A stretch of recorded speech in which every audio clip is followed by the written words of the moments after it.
Assalamu alaikum wa rahmatullahi wa barakatuh. Welcome to our free video lessons here at Grand Online Academy. My name is teacher Abdi Asis, and today I have a new lesson for you. But before I start the lesson, please make sure that you like the video by pressing the like button and share it to your family and your friends. And I would also like to inform here in Grand Online Academy, we are taking new English classes. So if you want to learn English within 3 months, just contact us from the above numbers, inshallah. So maanta casharkeena aan qaadano waxa weeyaan wuxuu ku saabsan yahay ereyga like, okay? Like. So in English, the word like is used quite often, and when you're learning English, you might get a bit confused, okay? يعني inaad ku qalqashid ayaa dhici karta. So there are different ways that we could use this word like, and right now I have the most important ones written here on the board, okay? So number 1, like is used when you want to express the fact that you enjoy something, okay? You're enjoying something, okay? For example, qof basual ku idiin kara, what do you like? Maxaad jeceshahay inaad qabatid?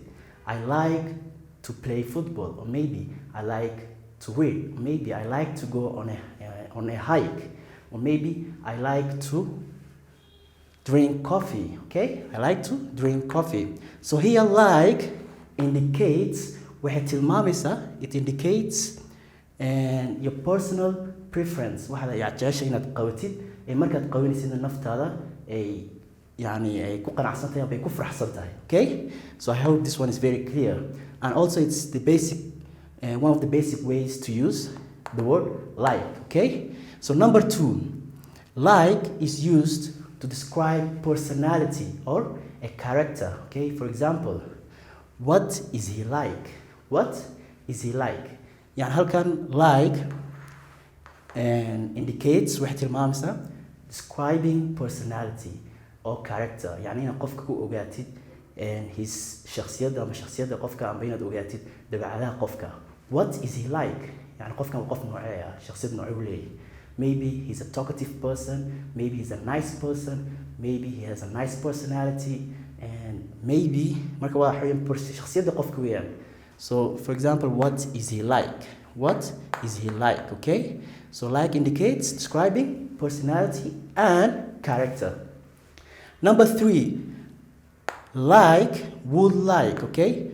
Would like. So would like is an alternative way to say I want, okay? I want. So saying both I want and saying would like, both are the same, but would like is considered that it has less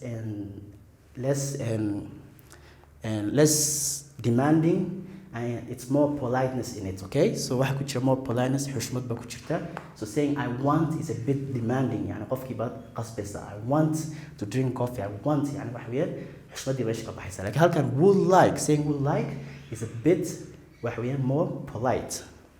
I would like a pizza and some French fries, please. I would like a pizza. waxaan jeclaan lahaa inaan cuno a pizza and some French fries iyo and يعني chipska frieska, okay? So I hope this one is clear. Number 4, what does he look like? Okay, look like is used when you want to describe someone's appearance, okay? Or maybe it indicates someone's physical appearance or structure, okay? qofka muuqaalkiisa inaad rabtid inaad ogaatid. For example, what does he look like? qofkan qof muuqaal nooc u leeyahay suu shabaha, okay? What does he look like? He's a tall person, and he has dark hair, and also he has dark hair, he has brown eyes, and he wears spectacles. Marka waxa weeyaan qofka muuqaalkiisa ayaa tilmaamaysa, okay? So most of the people, they confuse between these two. What does he look like and what is he like? What is he like? When someone waxa weeyaan it indicates the character and personality. While number 4, what does he look like indicates an appearance, okay? Physical appearance, amba structure, amba muuqaalka qofka, okay? So I hope the lesson was very clear, and I'll be doing quick recap. Waan ku soo yar celinaa insha Allah dul marina. Okay, 4 ways to use like. Okay, 4 ways to use like. 4 qaaban ba 4 afar hab u isticmaali karsid ereyga like. Number 1, I like coffee. I like to drink coffee. Okay, so halka it indicates you're expressing your enjoyment. waxaad jeceshahay qawtayad halkaas tilmaamsa. Number 2, what is he like?